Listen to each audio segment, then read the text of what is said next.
got the chance to make my first contact with acting, it was in such a way that the kids my age, 15, 14, 16, you know the seniority factor in the Korean culture. Usually older people would get priority, so they would get the bigger roles. And usually a play would be about the people of maybe in the 30s and 40s, not teenagers, right? Because it's for the Korean community in general. So at first, we were kids my age who tried out for the parts. We thought we were all going for that same one part. We would have like 2 lines. Extra, extra, we're all about it. You know, we don't line. Right. And we'd be all fighting for that role. And I got that role, and I was pretty content. But from that point on, I guess I was pretty, really had a lot of love for that craft because I started trying out other people's lines while they're not around. And I actually got the chance to demonstrate what I could do when they were absent. They say, anybody knows his lines, and I'll do it. And the director would notice, this guy can do it. And I got bigger and bigger roles, and I got the biggest role at the end. It was originally reserved for someone much older than me, but I guess he saw my sense of appreciation for the craft, and with that, I think you show a certain degree of promising potential. So I got my big break there. So that was like, the first biggest accomplishment and when you're growing up.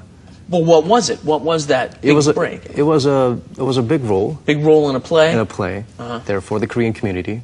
And it was pretty... was that one in English or Korean? It was in Korean first. So it was pretty encouraging. Right. So ever since then, I got more actively involved in the craft. And even before I reached that stage, I was doing a lot of own, little acting. Whenever I had books or comic books, I would be like reading it out loud and seeing what the emotions would be like. But I wasn't thinking, oh, this is acting or it's Shakespearean or I'm an actor. Nothing like that. I was just having fun with the words. And I guess that was what laid the basis for some degree of acting. And right now, that path has led me to, still using my vocal prowess to make a living. Right. So, did you do a lot of voice acting and things like that? Right. Did you do any voice acting in Singapore? No, back in Singapore, actually, I got a lot of great opportunities there because right after graduating from art college, majored in acting. Oh, is that what you did? Okay, so you went to university in Singapore? In Singapore. Where did you go? It's called LaSalle. LaSalle. It's the only art college in Singapore. Oh. And it's the only place where you can major in acting because they do have the National University of Singapore, but back then they only offered social science, arts and social science. Right. That was the closest thing to acting. So it was a no-brainer there. Yeah. Went to LaSalle to major in acting. Okay, so that was your actual major. Right. It was just a natural progression because the way my life was set forth, I would just recite the lines and got the chance to act, and okay, why not major in this?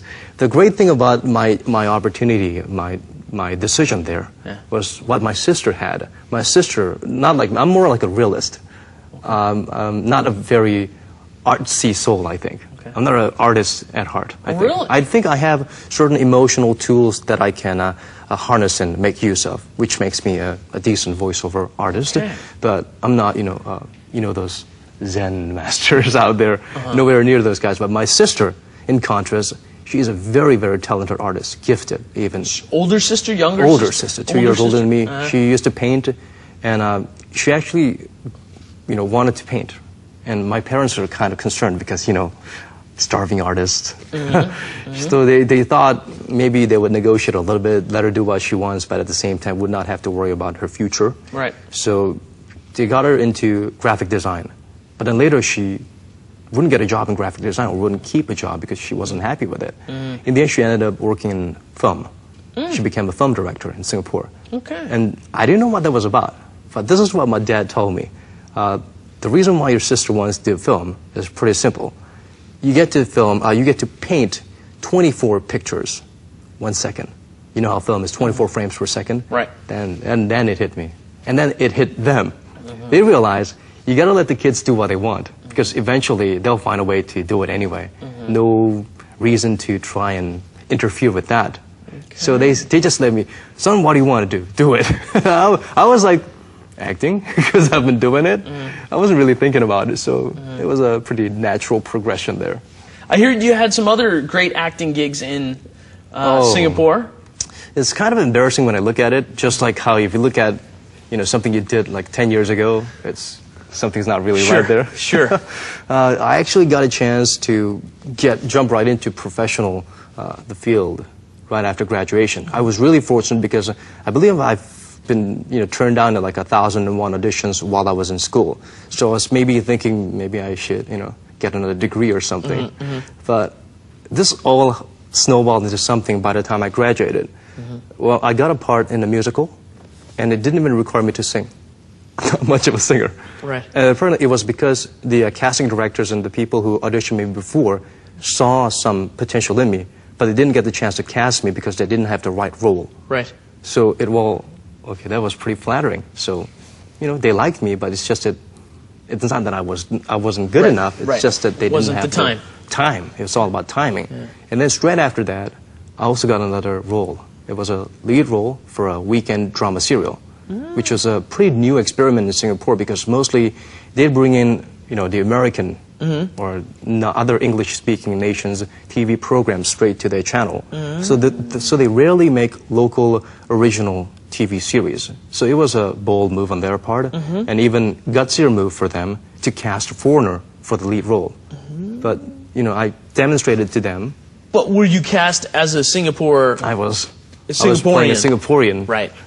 Because of the accent, I could pull it off. I could just blend in with them because I was practically one of them for like 10 years. Sure. So that was a pretty interesting moment for me. And your most formative years, right? You're talking all of high school, even junior high? All of junior high, high school, and college, right? Right. I mean, that was when I got, I guess, a message saying, okay, maybe this is the right path for me. So you must have lived in Singapore, what, over 12, 14 years? Around slightly more than 10 years. Just slightly more than 10 years. Malaysia 5 years, Singapore 10 years, around that. When people say, where are you from, what do you say? I just tell them Singapore and Malaysia. And they have a hard time believing it because of the way I speak. Really? They will immediately ask me so you've never been to the States? But this comes from all the videos and all the books that I've narrating to myself and out loud when I was small. Trying to be like that voices that I hear from the movies and the animations. Oh, okay. I could sound like the people around me, and I could sound like those wonderful little programs that I saw on TV. So, it's been it's been something I've been at it for 30 years, so it comes natural. Right, and you've been training yourself for many years now. Without knowing. Oh, without knowing? Yeah. Well, and because I've been doing it for fun, and of course, at a certain point later in life, of course, I was training for a specific purpose later on.